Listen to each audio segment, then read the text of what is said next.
Seja muito bem-vindo, seja muito bem-vinda a mais um Pílulas do Doutor Imposto de Renda. Dicas, orientações, notícias, informações úteis e conhecimento na dose certa. Com vocês, o professor Walter Coppi. Olá, vamos falar de imposto de renda. E conforme disse quase no final do episódio 126, que poderia trazer para o podcast o terceiro artigo sobre operações imobiliárias e imposto de renda, publicado lá no Portal Contábeis, estou confirmando essa opção. Vou falar de duas situações, inclusive polêmicas, de apuração de ganho de capital na alienação de bens imóveis. A primeira delas é sobre o imóvel da atividade rural, a chamada terra nua. Conceito este que significa o imóvel rural, o solo, com sua superfície e floresta nativa. Terra nua não tem construções, instalações, melhorias, floresta plantada, cultura permanente ou pastagens melhoradas ou cultivadas, que se classificam como investimentos ou benfeitorias. Antes, lembro que a regra para a declaração de bens imóveis na ficha de bens e direitos diz que devem constar pelo seu efetivo valor de aquisição, sem qualquer atualização de valores desde 1 de janeiro de 96. Só posso alterar o valor quando houver ampliação, reforma, melhoria ou benfeitoria, e pelo valor efetivamente gasto e comprovável. Sempre que fizer isso, estarei criando no imóvel a situação de existência de custos de aquisição em datas distintas para fins de apuração do ganho de capital. É por isso que o aplicativo pergunta se existem datas distintas. Pois bem, mesmo esta sendo a regra para os imóveis, a Lei 9393, de 19 de dezembro de 96, cujo assunto principal é o Imposto sobre a Propriedade Territorial Rural, ou ITR, em seu artigo 19, subverteu a regra ao definir que o ganho de capital deverá ser apurado para a terra nua com a utilização do VTN, valor da terra nua, do ano de aquisição e do ano de alienação. Na prática, a lei misturou duas formas de apuração totalmente distintas. A regra geral do imposto de renda, onde prevalece o valor histórico da aquisição, com a correspondente redução de ganhos de capital, de que trata o artigo 40 da Lei 11.196 de 2005, com a sistemática de autoavaliação existente na declaração do ITR.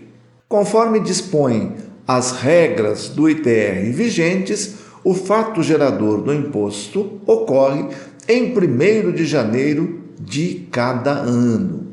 Como é uma autoavaliação, essa valoração só será de conhecimento do fisco com o preenchimento do DIAT, Documento de Informação e Apuração do ITR, que integra a respectiva declaração sempre que há base tributável, ou seja, não seja imune ou isenta.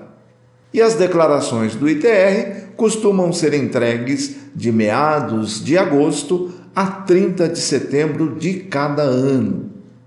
Isso significa dizer que no início de cada ano, enquanto não ocorrer a entrega, a autoavaliação não existe para o fisco.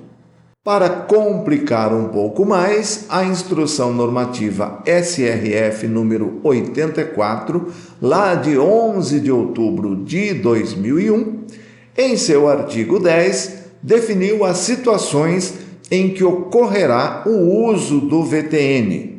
Em tese, significa que, para se utilizar o artigo 19 da Lei 9393 de 96, preciso ter as duas informações: VTN da aquisição e VTN da alienação.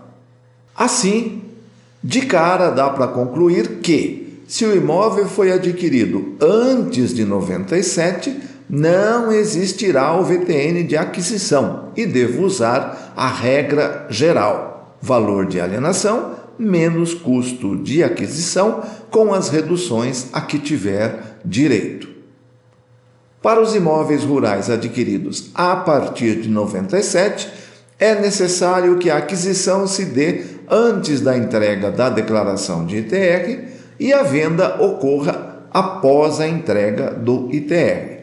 Quando qualquer uma das condições não é cumprida, segue para a regra geral.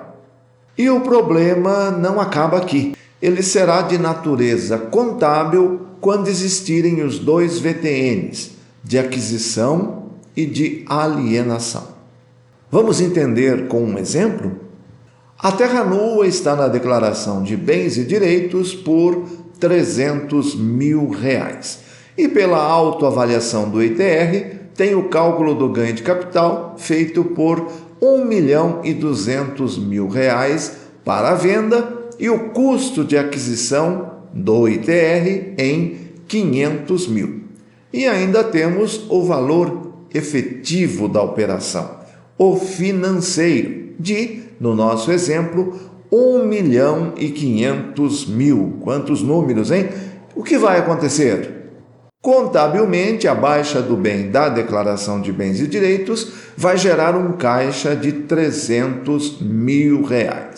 O aplicativo de ganho de capital irá gerar mais R$900 mil pela diferença entre o VTN da venda menos o VTN da aquisição. E a sobra de R$300 mil do valor efetivamente recebido deverá ser lançada, por falta de opção, eu diria, como rendimento isento e não tributável no imposto de renda para que esteja disponível. Se não lançar, esse valor de caixa você não tem disponível para aquisição de outros bens e direitos. E importante, todos esses valores, por diversos motivos, poderão ser questionados pelo fisco.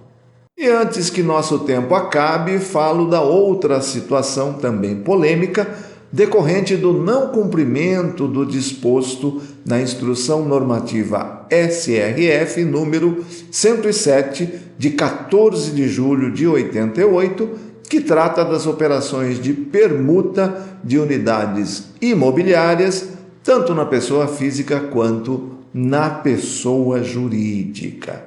Aqui, toda a confusão está nas operações em que uma construtora ou incorporadora adquire o terreno da pessoa física para nela construir um edifício, por exemplo, quitando a operação parte em dinheiro e parte com dação em pagamento de unidades imobiliárias prontas, apartamentos, por exemplo. Conforme a seção 3 da Instrução Normativa número 107 de 88, tais operações se equiparam à permuta desde que, cumulativamente, sejam obedecidas as seguintes condições. Esse texto é literal da IN. A alienação do terreno e o compromisso de dação em pagamento sejam levados a efeito na mesma data, mediante instrumento público. O terreno, objeto da operação de compra e venda, seja, até o final do período base seguinte àquele em que esta ocorrer, dado em hipoteca para obtenção de financiamento ou, no caso de loteamento, oferecido em garantia ao poder público nos termos da Lei 6.766, de 19 de dezembro de 79. Se isso não ocorrer, a transação será de compra e venda cruzada entre pessoas físicas e pessoas jurídicas, sem a postergação da tributação existente na permuta.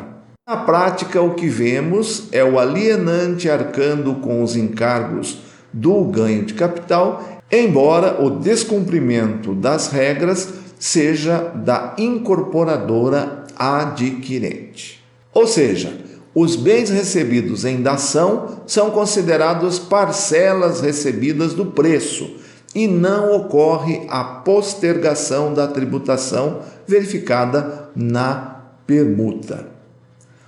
O item 411 da IN 107/88 deixa bem claro essa responsabilidade.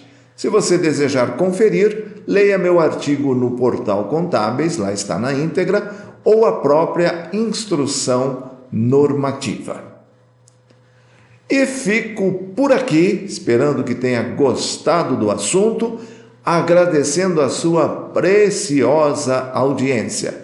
Na próxima semana, mais um tema relevante, especialmente para você. Valeu! Na próxima semana tem mais Pílulas do Doutor Imposto de Renda. Obrigado por ter ficado conosco. Espalhe a novidade aos amigos. Mande suas sugestões de pauta, seus elogios e suas críticas para pílulas@doutorir.com. Até lá!